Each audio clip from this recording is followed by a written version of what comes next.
Benin, 112,600 square kilometers, about 8 million inhabitants. This is one of the world's smallest and least populated countries in Africa. But in Benin, greatness has nothing to do with size. For those who knew the country well, it used to be called Dahomey, the Latin Quarter of Africa. Despite the change of name, it remains the Latin Quarter of Africa. It is also the laboratory of democracy in Africa and one of the most stable countries on the continent. Such attributes inspire respect, but there is better to the country.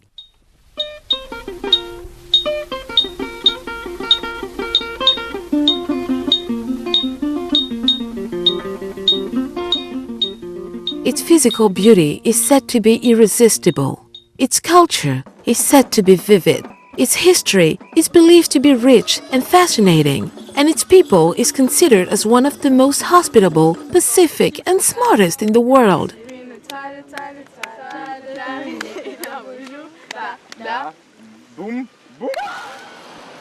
What is it really? Give me a few minutes' attention, and I will tell you all about it.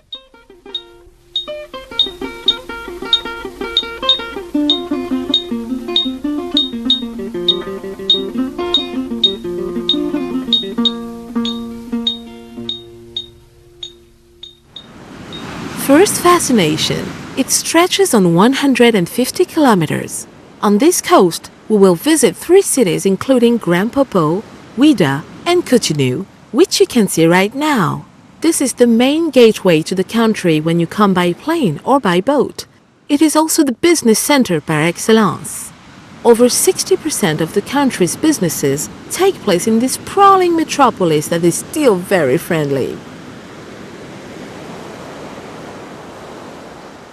The port, it serves the hinterland countries, such as Niger and Burkina Faso, which trust the country's port completely because it meets the standards of the International Code for the Security of Ships and Port Facilities, ISPS. Even the giant Nigeria uses it frequently.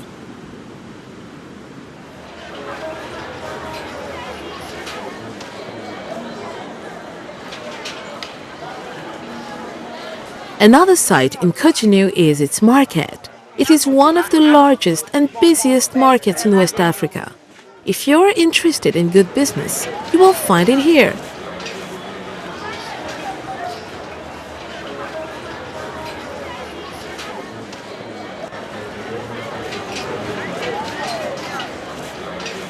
Everything is available in this market. You only need to pay a short visit to it to avoid any later regret.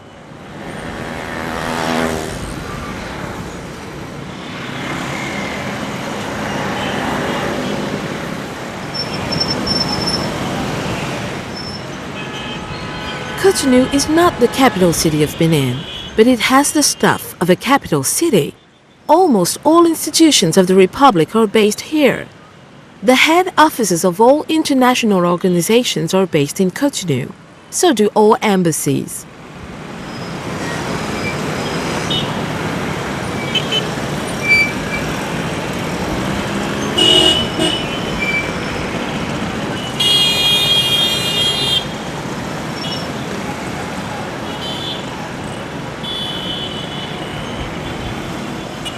Finally, Cotonou is the city of Evasions. These legendary motorbike taxis, whose drivers are dressed in yellow, facilitate your movements just for some coins.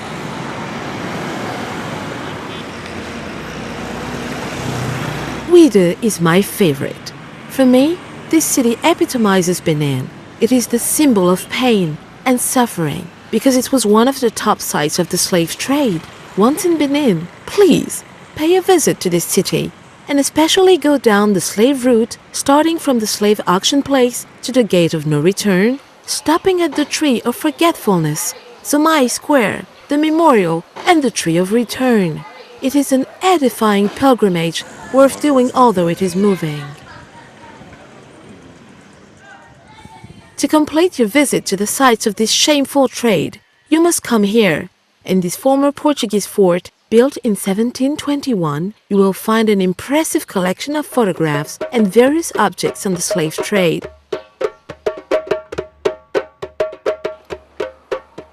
Ouida is also the symbol of successful integration. Descendants of former slavers and former slaves live in perfect harmony. It's incredible but true. All cultures, indigenous and foreign, mingle well in this city. The fact that the Basilica and the Temple of the Pythons, which you can blithely visit, face each other is a proof of this peaceful coexistence. Knowing that the sand used in the construction of this church was brought from over 5 kilometers by voodoo worshippers, it becomes easier to guess that Ouida, the capital of voodoo, is tolerance in itself.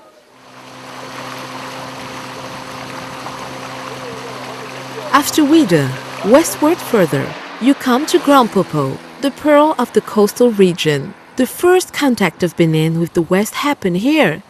The Danish, the English, the Portuguese and the Dutch all once established here and erected counters that the sea has swallowed with time. The city is striking for its fine sand strewn with shells and its breathtaking landscape. Grand Popo is a town between two waters, the sea and a river. On your schedule, plan a night in Grand Popo. Besides the friendly hotels, you will experience the whistling of wind in the coconut trees and the sea lullaby to relax and soothe your nights.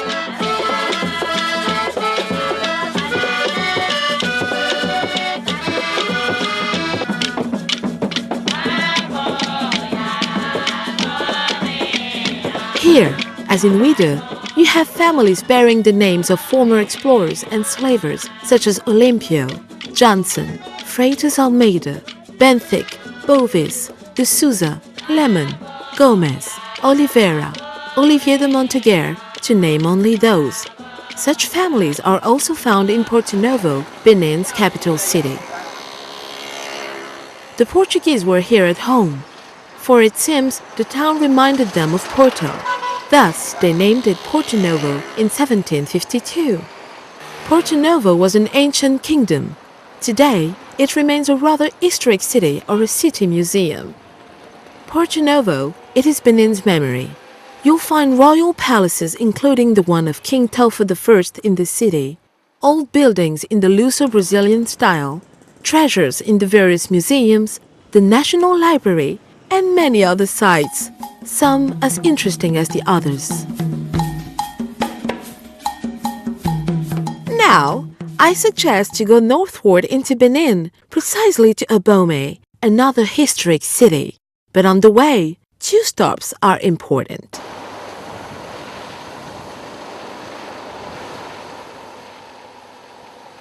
The first is that of Ganvier, the lake village. It is the most visited site. I would say that it is the greatest site of Benin. People go to Ganvier to escape, to dream, and to share moments of pleasure with very friendly people especially when you put your cameras away.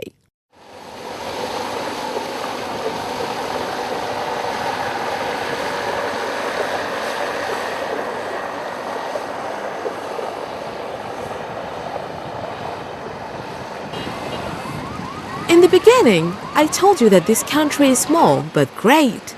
Well, evidences of this are not what miss. Here is another one. Toussaint Louverture, the first black general in the French army, the liberator of Haiti, the first of blacks in the land of the white. He is Beninese, precisely from Alida, an old historic city founded around the 14th century. The founders of the kingdoms of Porto Novo and Abomey originally departed from this city. Welcome to Abomey, the city of King Béhanzin, the fierce opponent to the French penetration into Dahomey. Going to Abomey is tantamount to trading the sacred land of Amazons, these fearsome women warriors who gave trouble to French troops. This museum, established as heritage site by UNESCO, was their palace. Here, you will see thrones of kings, tombs of some of them, their clothes, weapons, and other utilitarian objects. The guide will tell you that Abomey had a powerful army, the best organized of its time, and he will not have lied to you. The archaeological village located 9 kilometers from Abomey tells a lot about the war strategy of that army. On century 18, there was no light. This main room we are in is used as a trap because people living in the underground houses, when they come, they go directly to the boxes. And from there, you all can see the entry, using the sunlight to see you coming in. And if you come, you stay here, right on the spot, and to them you're an intruder. And instead of letting you go alive, they will kill you for you not to go and tell your story in a hole that is supposed to be their shelter. From the top to the basements, there are 7 meters and a half. Here we are in a underground basement. The entry has a circular shape. And the old entry makes the central axis of the main room, which has the shape of an egg. Why is that? Because they didn't want people outside to be able to hear what they were saying inside. Sounds diffusion being horizontal, if they used rectangular or square-shaped walls in these underground basements, the sound would have been diffused up to the top, and outsiders would have been able to hear and understand conversations from the inside. It is said that in white men's countries, Romans were those who used to practice such techniques. But Beninese did not descend from the Romans. And yet, it appears they were genius at war strategy. I urge you to visit the site of about 7 hectares to discover the ingenuity of the people and the remains that were found in these bunkers.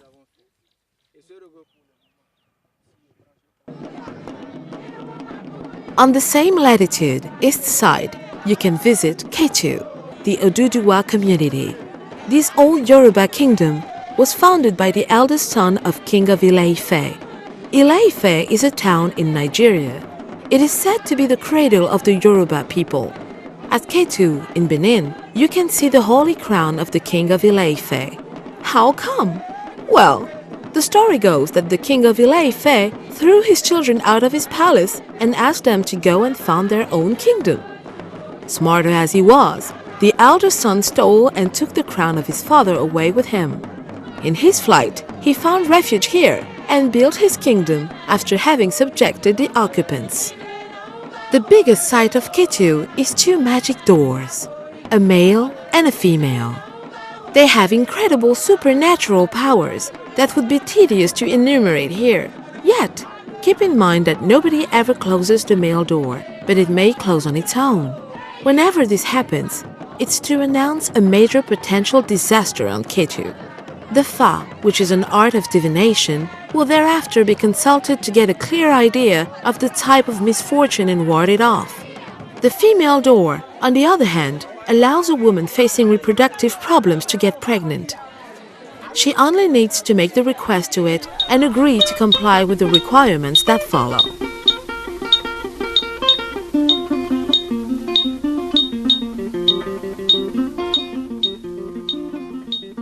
We now turn to the heights of Benin.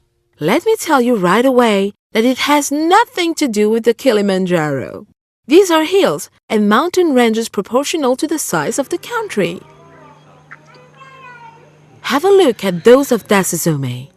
At the foot of one of them, a Mary's grotto was constructed since 1954 because it was believed the place looks like Lourdes in France.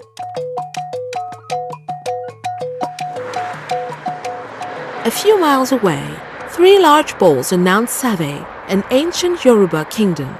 These are the breasts of Save. The baldest of the 3 is called Iyachabi, that is to say, the mother of Save. Formerly, these hills were actual shields or fortresses against invaders.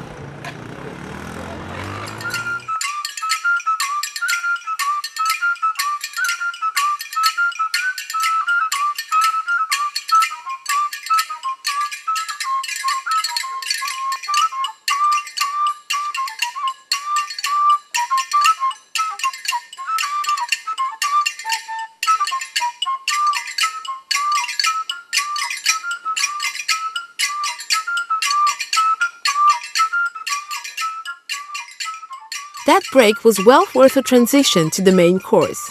Silence then, for the mouth that eats does not talk, it savors.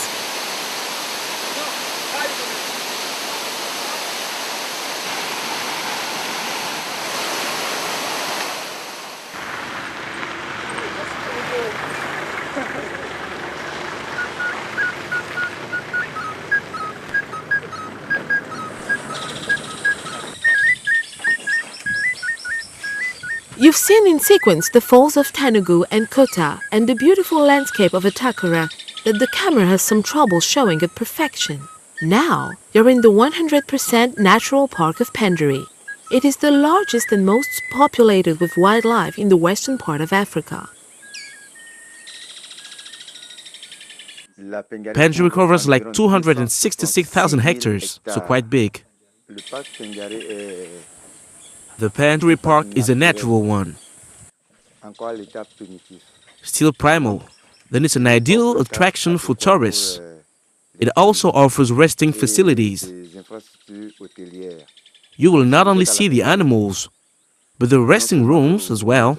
If you're tired, you can rest and keep on with your visit the day after. I suggest you visit Penderi because it's full with animals of all kinds.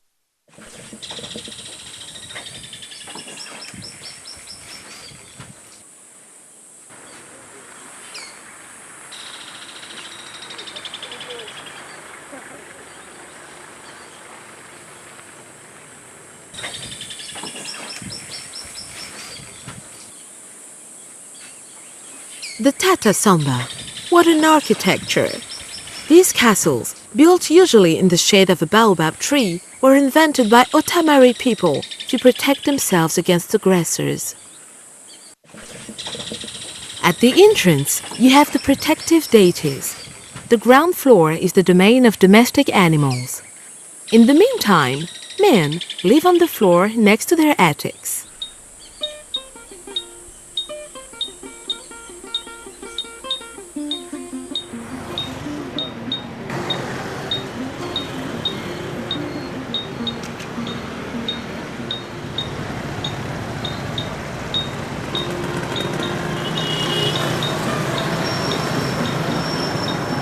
I won't forget to give you a snapshot of Parakou, the metropolis of the north, the hometown to the first president of Benin. It's also a former kingdom. Its market is one of the largest of Benin. Parakou is renowned for its tasty pole cheese. This big red cheese is known as wagisi. It can be eaten crude, fried, or cooked in any sauce. Parakou is also known as the town of yams. Yams are the main food in northern Benin.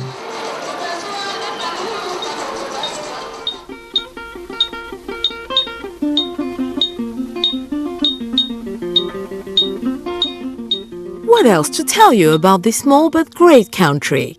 Oh, I almost forgot. When coming to Benin, just take with you what is really needed. Once in the country, you can do all banking operations as if you were in New York.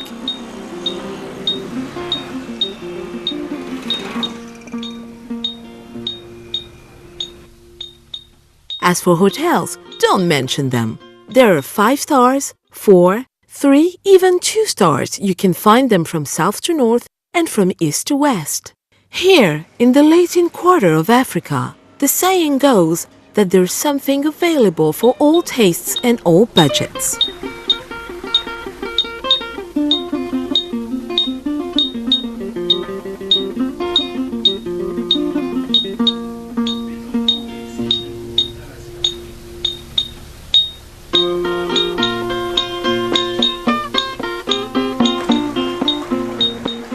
Benin is waiting for you. Do not at all decline the offer, because it has not finished revealing itself.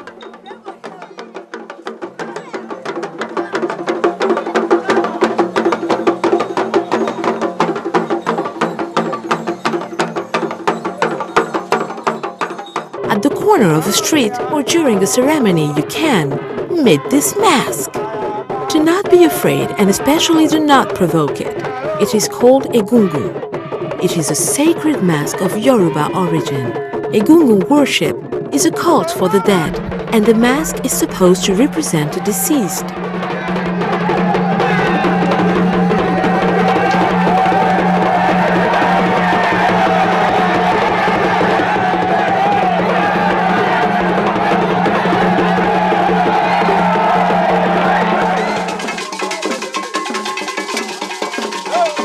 You can also see a zanguito.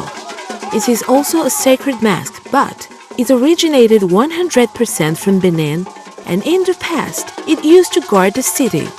Zanguito, which would only come out at night in the past, is now replaced in this security guard role by the police and gendarmerie, and it has discovered a new role.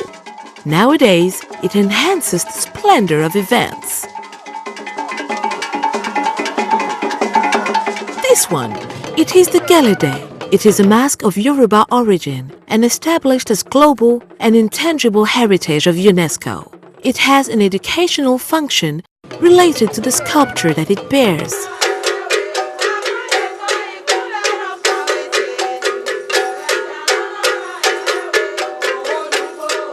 Ajogon.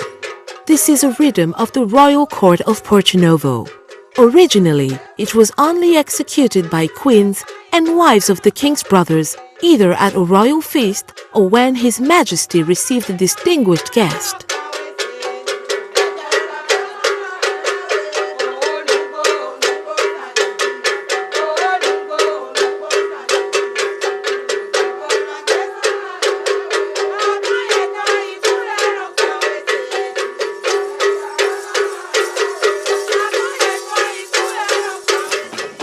This is the teke, another royal dance of northern Benin, which is specific to the Batunus commonly called Bariba. Viva, ha! Carabi, ha!